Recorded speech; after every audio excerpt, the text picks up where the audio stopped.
महीना वाला तूने मारी को आज तो तूने पेट में दूध नहीं मिलने आणि नानी बाई को कोटाया येनी बाई को होवी यो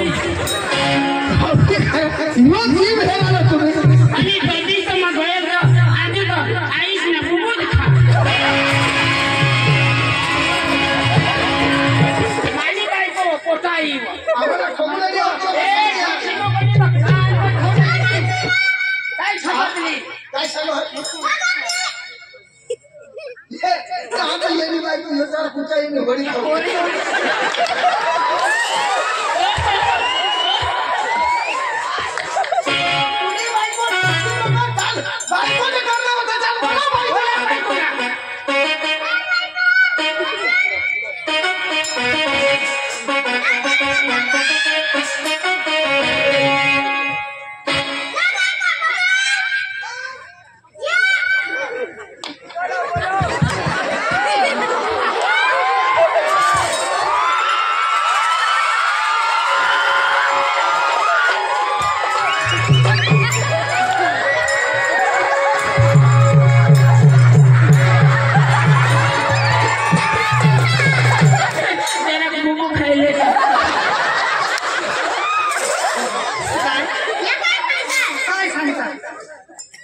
काय सांगता ये काय मी बोली राहणार म्हणजे काय बोलता माने नवऱ्याला काय बोलता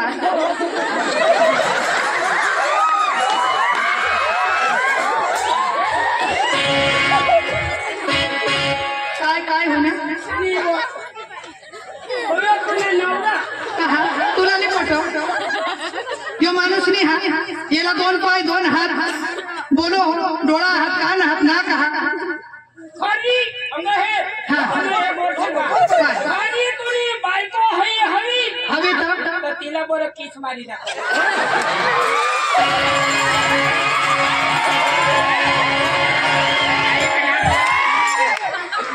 यो आता किसा करी किस मारी होडा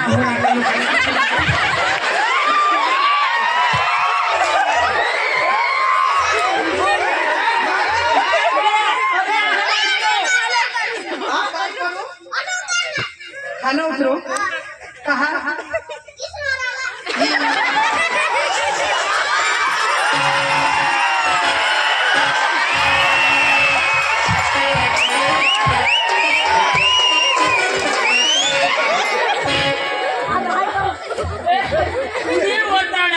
खाना उतरो माती उठनी ना तू कधून माने नवऱ्याला काय बोलवस माना नवरा हा ना तर साईज में बारीक आहे એટલે तू काय कधून काय चवनटाय करत येनी मा बायको यो माना नवरा आम्ही एक बीजाला गमजहन एक बीजावर प्रेम करजहन आमना जगजहन ते मतीने भाषण काय टुटी पड ना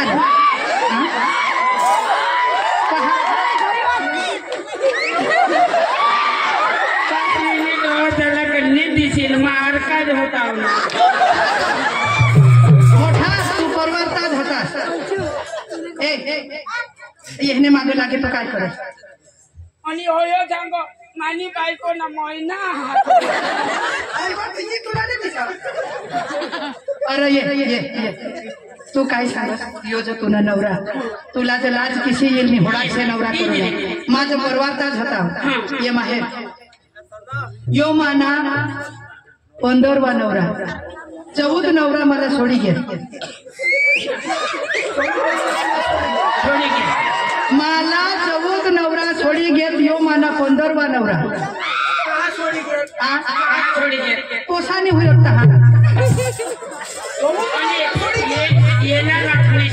ये हया 5 महीना तो हुई गया हमने लगन लाखों वरिस में हुई नहीं तब तो महीना रह गया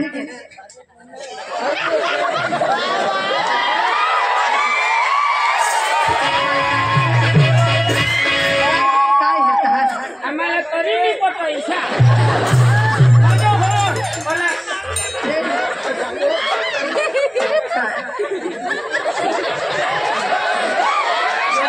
मला राखेली जवळ या महिना लागला मानले दे ना नवऱ्याला तू हिसाब कर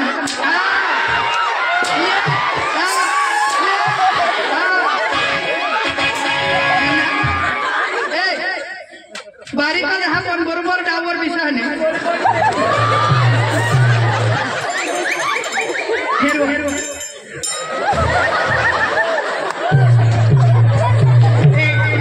माझ्या नवऱ्याला हेड पाठचे नको सांगितले तुम्ही ह्याला काय बिय हई तर खाली हई पोटमा मोठा दिसा होडा मोठा फेदे हई वेट भेटला डांगरचं पोट ना हे तुला सांगितले हे लेगी लाग ज्योतिष पुढे पुढे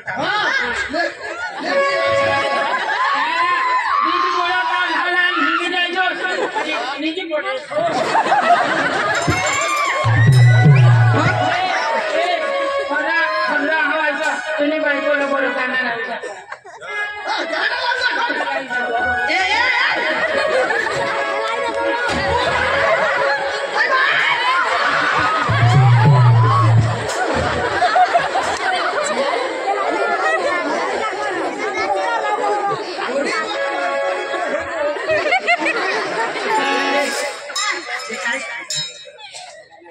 गाणं लाव ना याला काय हिला गावडे येणे बास लावलं काळू राहिला बंडे चोरी येणं बास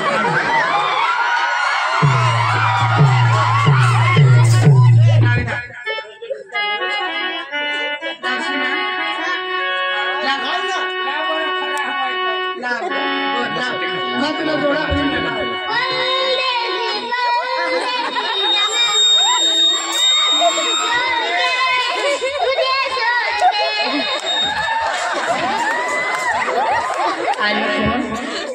आता मला महिना रही तर तुला कोठो सोडी जाऊ हा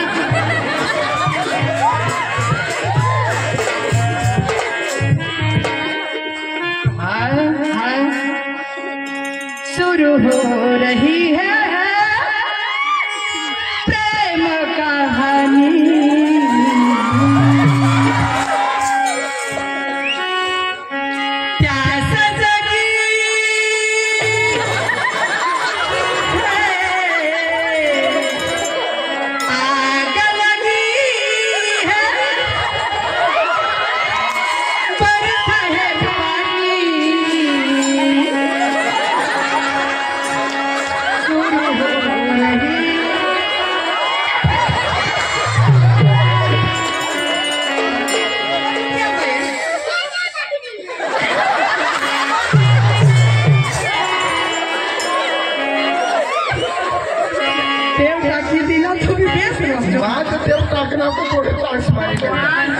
तुम्हाला भगवान येला तू टाका ना काम करते मार प्यार करेल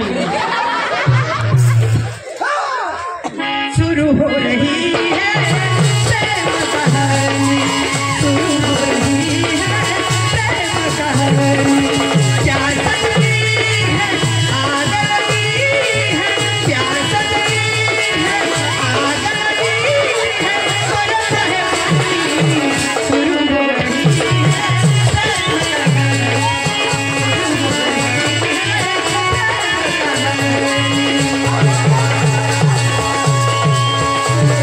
कहानी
महेंद्र भाई ठाकरे, मालेगांव वाला महेंद्र भाई ठाकरे, उसने दिया है 100 तरीके 100 रुपये दिया है। ये खबर निकल लिए, उसने दिया है 100, तो उसका नाम दिया है। थोड़ी ताली का बजा यार, अरे जबरदस्त ताली बजना चाहिए। कोमल पैसे तो हमको दिए हैं ना। हाँ तुमको दिया है। नाम क्या है? महेंद्र ठाकरे, मालेगांव वाला। ठाकरे। हाँ मालेगांव वाला। जुबान है क्या किसी?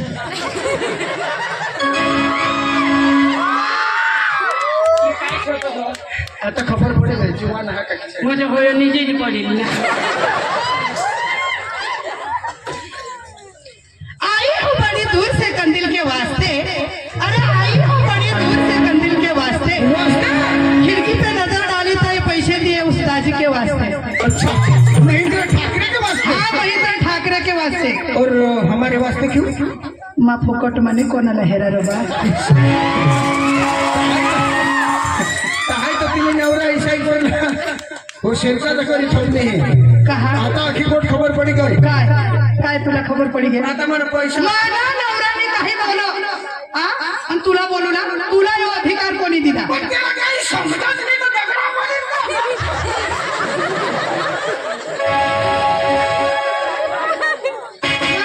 याला काय नाही समजा. हो काय सांग तुला व समजा नाही. एक पोसाला बहाच ना तो, त्याला नाही समजा.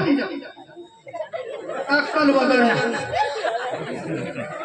ये काय बोलता है तुला मला काहीच नाही समजा. बोल बोल. मेरे को पर मेरे पंजा गति आजा मेरे बाप मेरे मदद गति बरे.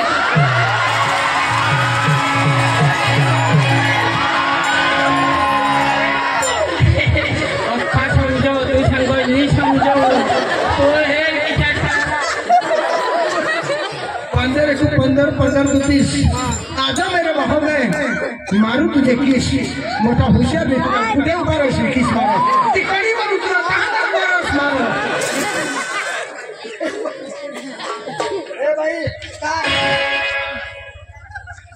हिशा करशाल तर मग 108 कॅन्सल कर दिन हो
मर गई मैं मिट गई मैं